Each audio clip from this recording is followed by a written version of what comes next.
Welcome to a UNHCR podcast on the prevention of gender-based violence. Join us as we explore the innovative work from the front lines of our operations globally. Get inspired from partner organizations who created leading GBV prevention program models.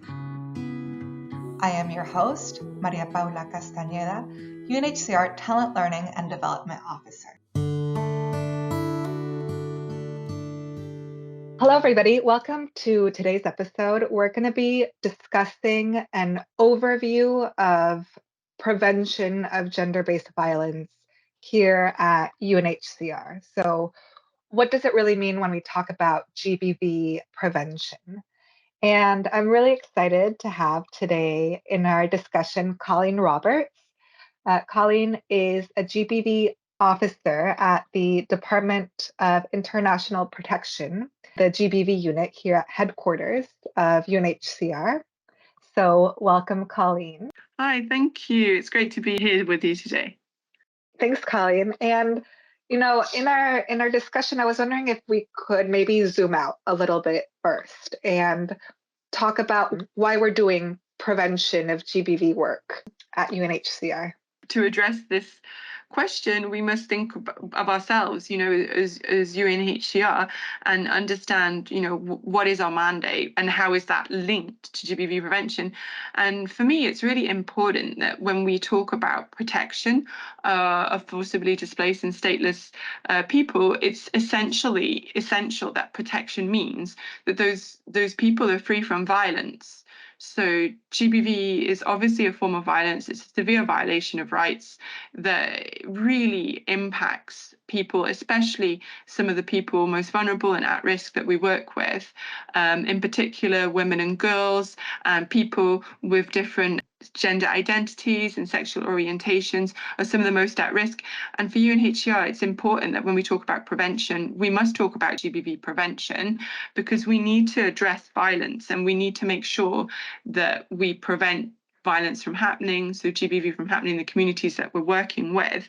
And we do that in a really kind of holistic way, and we do that in a really collaborative way, especially working with the community.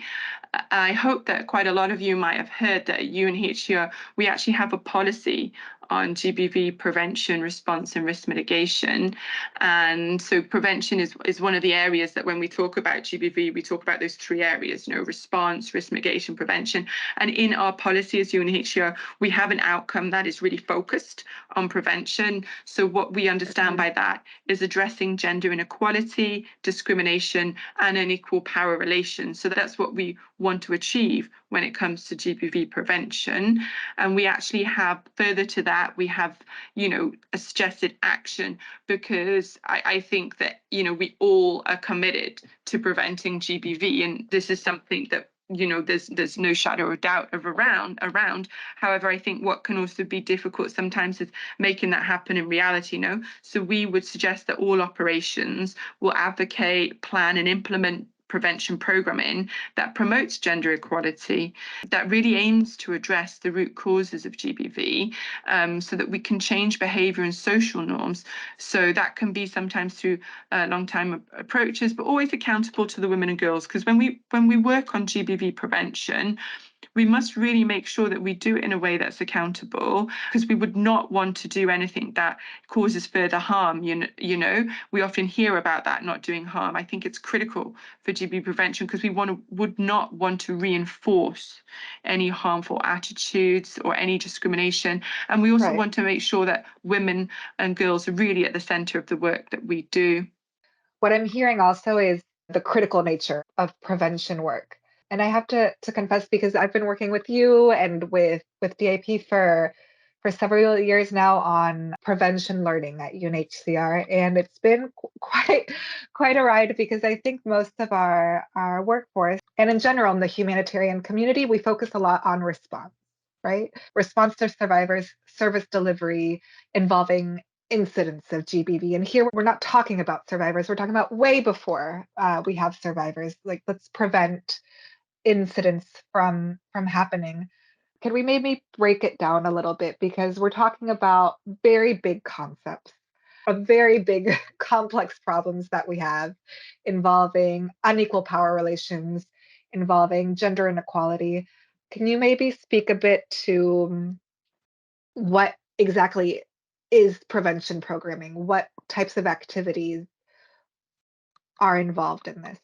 So I think this is really important, like as I mentioned, to make this something real that can happen in practice.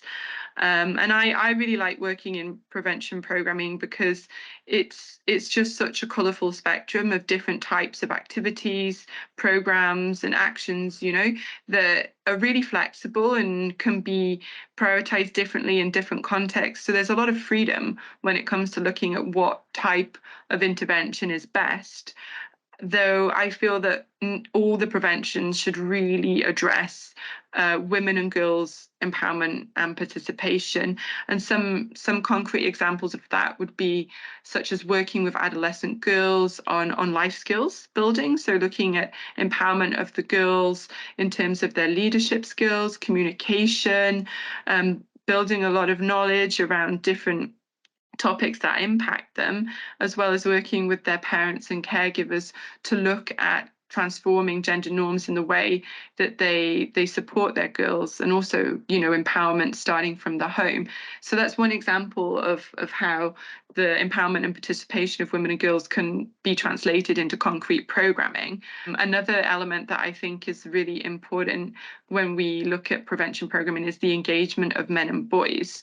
So, and I think this speaks highly to when we talked about accountability, right? So making sure that we work with men and boys to transform gender norms. It can be through group discussions, it can be through structured conversations with them, but also understanding, that not just the risks of perpetration when it comes to men and boys, but also the opportunity of allies and kind of building, positive behaviors and practices. And, we hear a lot about positive masculinity. That's something that definitely we would want to engage with and build within the communities.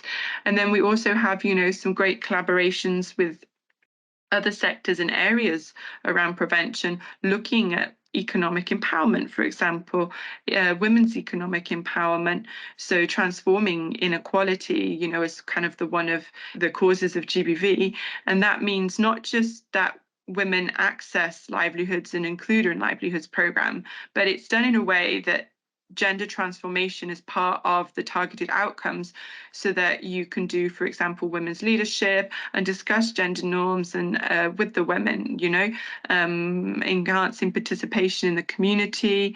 And I think also what's really great is education is a great environment for change, and looking at kind of a curriculum in the education system that is gender transformative, that does not reinforce, harmful stereotypes between girls and boys, that increases awareness of risks, and of potential harm, and understanding with them how to address that. I think these are great opportunities for collaboration and engagement.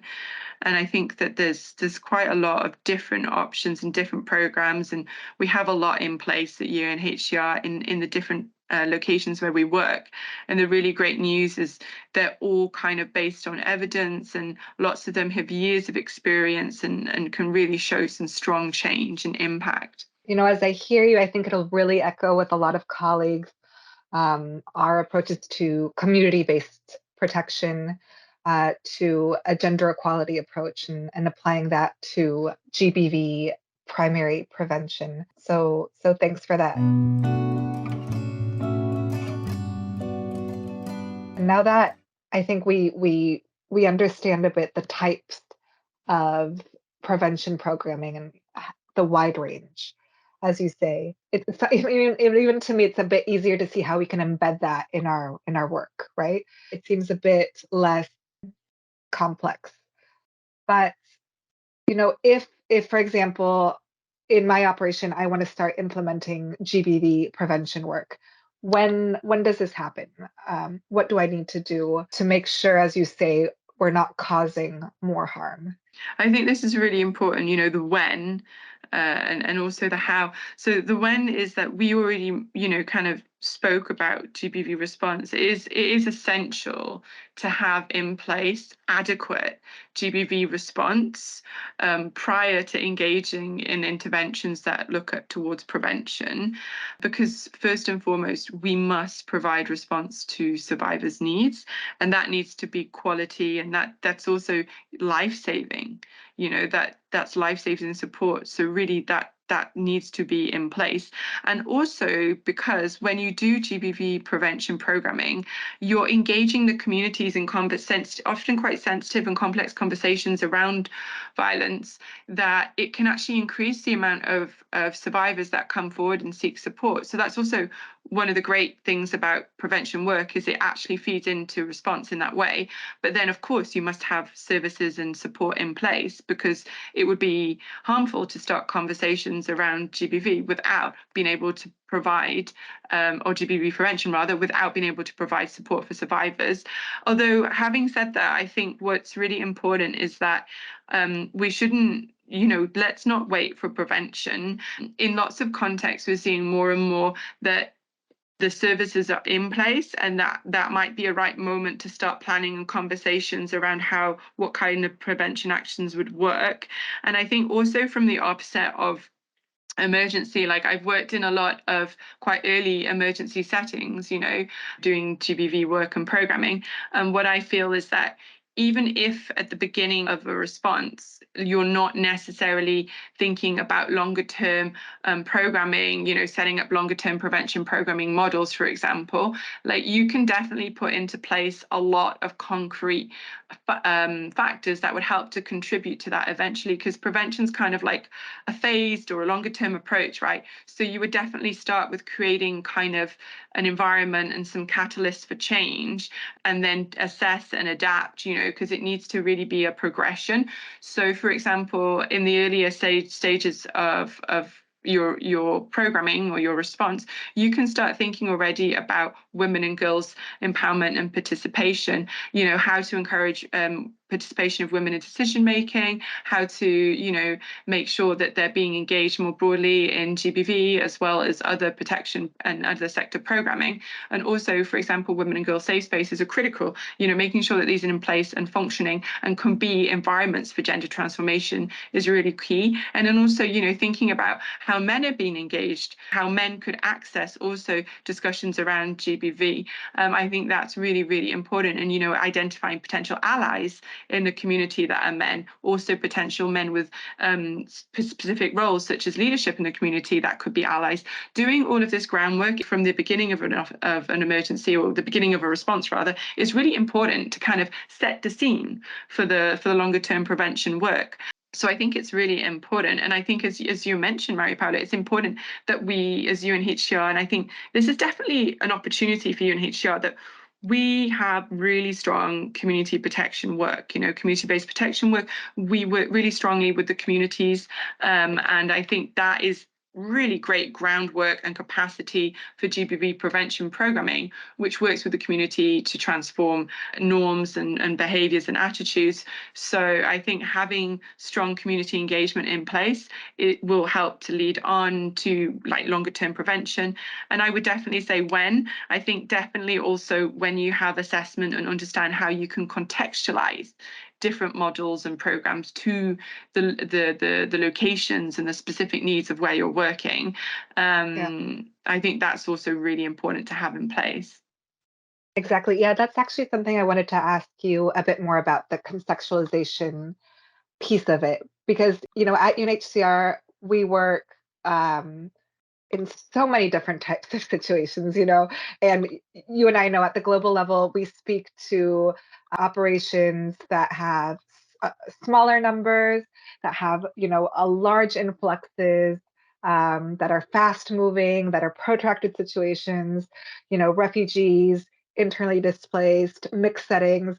Government services are strong, some non-government service exist. There's just such a variety of situations. And it also goes back to not only the types of response services available, but also the types of communities we work with, and the social norms ingrained in those communities. Because yes, we can say that GBV is a global problem, but for example, child marriage does not look the same, right, in all contexts. The way men and women divide household tasks does not look the same in all contexts.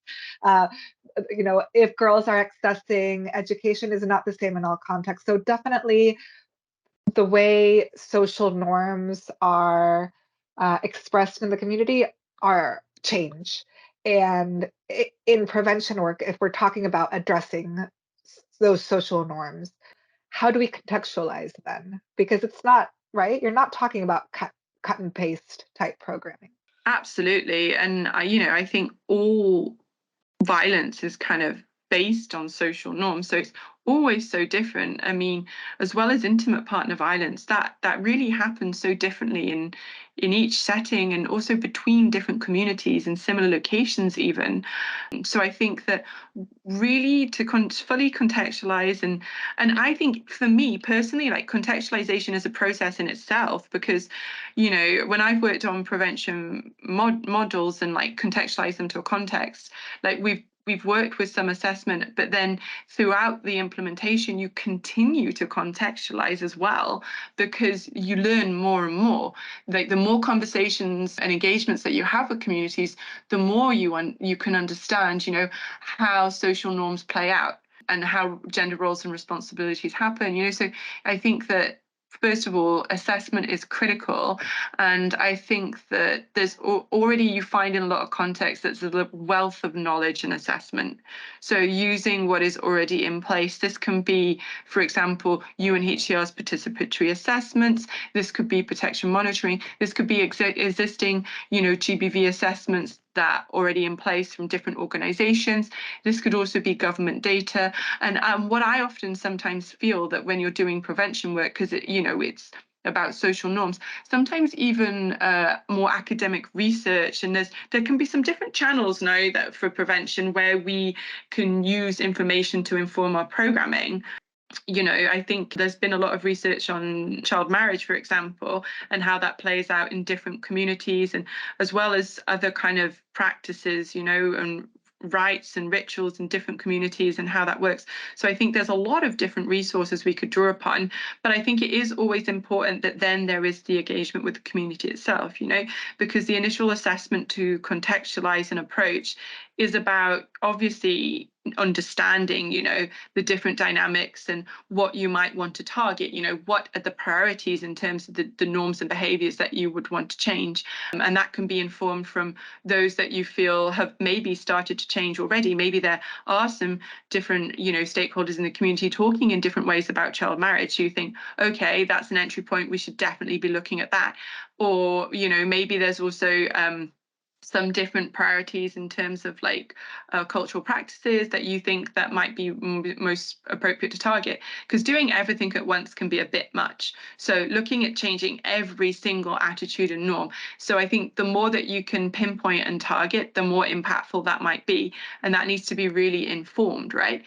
So I think definitely engaging with the community helps to kind of understand how you contextualize, but it's also important to do so anyway, because you need to already start engaging with the community so that they will participate and that they will see themselves as the key stakeholder and leaders, in this process of change. So I think the assessment also has that kind of goal, and then so I think it's these consultations are really, really critical, and that's the way that you would contextualize. But I think once again, building off existing learning and what's already in place, because oftentimes you find there's great examples from such a huge range of different types of actors, for example, maybe the humanitarian community, maybe academics, but also local organizations, women-led organizations, government entities, civil society. There's so many different stakeholders involved in GBV prevention. The more we share learning between us all, the more we learn from each other, the more that contribute towards contextualization for impactful programming. Great.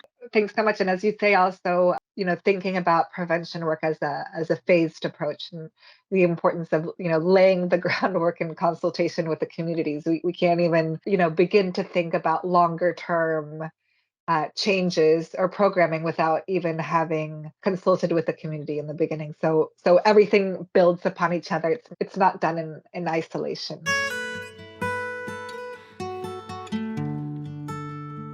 And I wanted to ask, what other elements would you say are key for GBV prevention work that you would really want our UNHCR workforce and partners and others carrying out this type of work to really come away with? So I think definitely the localization is critical. The change within the communities really needs to be led and sustained at a local level. So I think that definitely please, look around engaging with local partners, women-led organizations, especially women who are displaced and stateless-led organizations, from the communities themselves, because that's really critical in terms of impact, in terms of driving forward wider GBV prevention in the community. I think also engagement with national systems is really important. Understanding what's already in place, and if there's GBV prevention work happening within national systems, then especially how are forcibly displaced and stateless people included within that prevention programming? Is that speaking to their needs, and how to include them? I think also what we really, really need to look at is ensuring that we have the right capacities. So making sure that there's appropriate training and capacity building from those who are leading and implementing the prevention work. I think it's really important because when we've worked, and both of us, Maria Paula, because we've done a lot of this work together, but when we work with UNHCR workforce or partner workforce on capacity building and prevention, oftentimes the feedback you hear from them is not only around how much they learn or how much they feel they can apply, but it's also around themselves personally, like how they have, this is the learning on prevention has transformed perhaps their own way of thinking around gender, around equality, around violence. So I think like the capacity building for prevention is such a personal journey, and I think it's really important that that journey is well supported, and that journey is continuous. So continuous learning and capacity building, I think that's really important. And I think also really make sure there is commitment and prioritization and planning.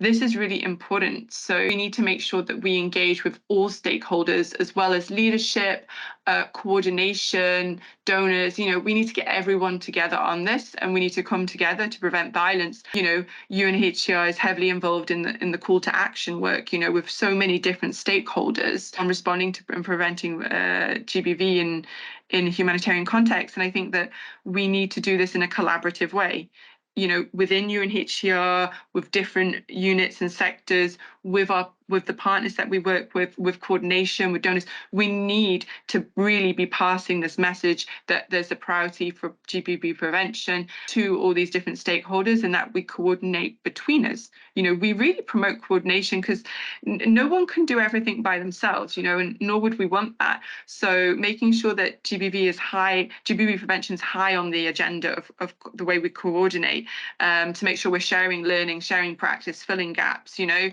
transforming gender norms together, I think is really important. Absolutely. And there's so many directions I could take from the elements you said, because it's I think they're so insightful. But maybe I'll just comment on the importance of the people delivering GBV prevention work. And it reminds me of something that we mentioned in the last episode when we discussed the Engaging Men in Accountable Practices model with the IRC advisor, and how, as part of that model, it's so important for the facilitators of EMAP to also engage in their own process of challenging harmful gender norms. Because we all live, some of us come from these communities that are engaging in this work. Some of us come from outside of the communities, but we all carry gender biases within us. And the importance of also challenging that harm, I think, is really interesting as well. And UNHCR, we released this year primary prevention package that's available both internally and externally, and we'll release module 2 and 3 of that. And yes, as much as it's important to understand that the basics of GBV primary prevention programming, how to do it correctly, how to do it effectively, also the importance of gender equality work within. So thanks for that, Colleen. As we move on, I wanted to ask you also, what's inspired you in this work? You've had such a rich experience of working in different types of contexts, and now at the global level, seeing GBV prevention programming. Like, what's inspired you to as you see this type of work? I think that's a really interesting question. It can be hard to kind of sum it up. I think for me, like a lot of my initial experience, and almost in line with the conversation we've had today, a lot of my initial experience was focused quite heavily on response service provision, so case management, setting up services and referral pathways for survivors. But then when you start doing that work and you kind of do a lot of work and efforts to that respect, along the line you start very quickly to realize that we must address GBV in the sense that we have to stop this from happening. And I think that what I felt most inspired by about my experience was that need is often more recognized and articulated in the community itself. So when I have been working in women and girls safe spaces on service provision and with survivors, it is more them that have come and said, you need to speak to the community, you need to stop this from happening, you need to engage with the men. We need as women to feel empowered, and we need to feel our voices. So I think that what is really driving the work that I do on prevention is that it's the women, it's the communities that have told us to do this and told me to do this. And I think that we also recognize it and we also see it. But the fact that it's something that is asked for our support on, it's so clearly needed. And I think that what is really great with the prevention work is I really also enjoy it because it can be really colorful, right? It can be really fun. Like when we've done the Girl Shine program, it is so much fun to work with girls because they are so inspiring. Like, just feels like there's nothing they can't achieve sometimes. Like, and the knowledge they have is just so insightful. So I think like it can be really fun work, and I think it's just great the change you see because the transformation is on so many different levels. So you see families where you see changes in the gender roles in the household, right? So after so many years and generations that the men are going to collect water, which these are huge changes for the community, and you see it not just in the household and between the family, but you see it within the wider community. You see spaces starting to be frequented by women and girls that were not before, because they feel safer and they feel that they can participate. And you start to see transformations. It can even be at policy level and wider level. So it's just so nice to kind of see everyone coming together. And it's so nice to see that the change can happen, that it is possible, and that it is really something so momentous because we're talking about things often that have not really happened before.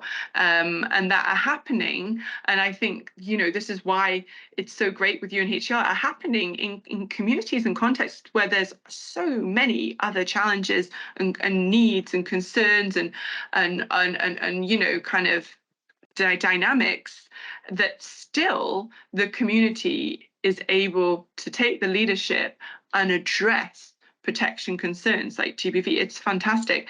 So I think that, it's just, for me, what motivates me is how much it's community driven and how impactful it can really be.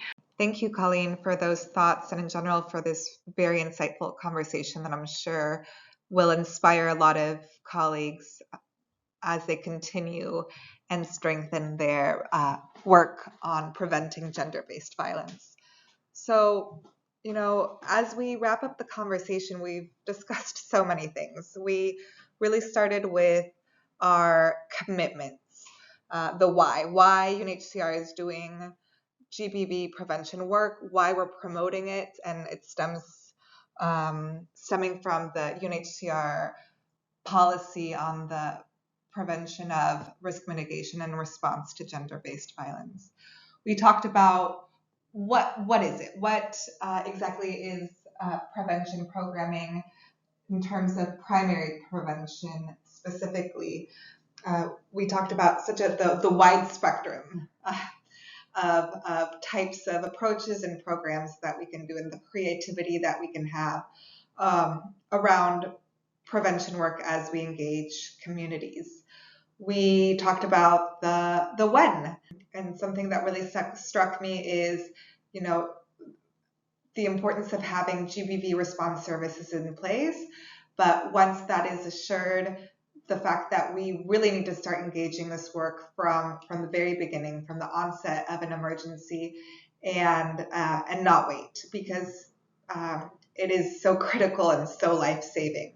We talked about other key elements that we need to do in the how, speaking to the communities and the contextualization, the localization aspect, which means engaging with the local organizations, especially women-led organizations that are doing this type of work, and further to that, coordination with such a wide variety of actors, right, in terms of the humanitarian sector and national systems and beyond, and certain elements that are really important to remember when we talk about prevention of GBV, centering it on the accountability of women and girls. So I really want to thank you, because I think it's been a really rich discussion that wraps up this mini series on the prevention of GBV.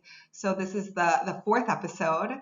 If you haven't listened to it, go back. We started talking about the Girl Shine program model from IRC, the SASA Together program model from Raising Voices. Last time, the Engaging Men in Accountable Practices program model with EMAP, with IRC as well.